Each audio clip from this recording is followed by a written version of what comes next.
అవినీతి ఆరోపణలపై సిట్టింగ్ జడ్జితో విచారణకు సిద్దమా అని ముఖ్యమంత్రి రేవంత్ రెడ్డికి మాజీ మంత్రి హరీష్ రావు సవాలు విసిరారు.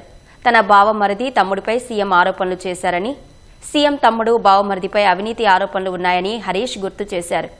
ఇరువురం సిట్టింగ్ జడ్జితో విచారణ చేయిద్దామని హరీష్ ఘాటుగా స్పందించారు. కాంగ్రెస్ పాలనలో 20 కుంభకోణాలపై పోరాడతామని హరీష్ రావు స్పష్టం చేశారు.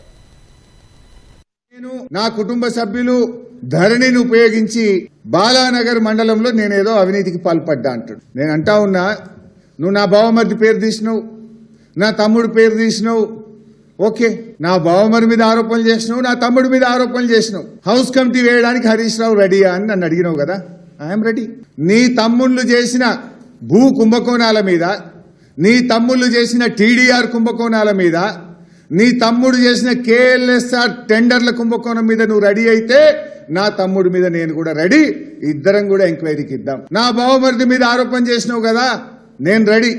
నీ బావమరిది సృజన్ రెడ్డి అమృత్ టెండర్లలో చేసిన కుంభకోణం మీద, నీ బావమరిది సృజన్ రెడ్డి సింగరేణిలో ఓబీ టెండర్లలో చేసిన కుంభకోణాల మీద నువ్వు రెడీ అయితే నేను రెడీ. రేవంత్ రెడ్డి, ఇంకో మాట చెప్తున్నా, నేను చెప్పిన హౌస్ కమిటీ వేయకు, నువ్వు చెప్పిన సిబిసిఐడి వద్దు.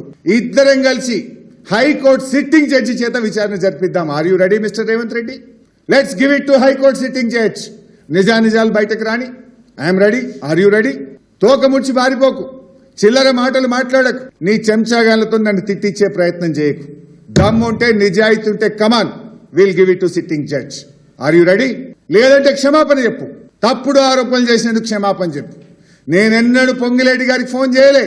ఒకసారో 2 సార్లు మాట్లాడితే బీఆర్ఎస్ హయాంలో పేదలకు గృహలక్ష్మి ఇండ్లు ఇచ్చాం, ఆ ఇండ్లకు బిల్లులు రావడం లేదు, వేలాది మంది ఇబ్బంది పడుతున్నారు, ఆ గృహలక్ష్మి పైన ఒక నిర్ణయం తీసుకోండి అని మాట్లాడమే తప్ప ఏ రోజు ఏ ఫేవర్ కోసమో ఏ పని కోసమో ఏనాడు కూడా ఫోన్ చేయలేదు. ఆ చేసే చరిత్ర మాకు లేదు.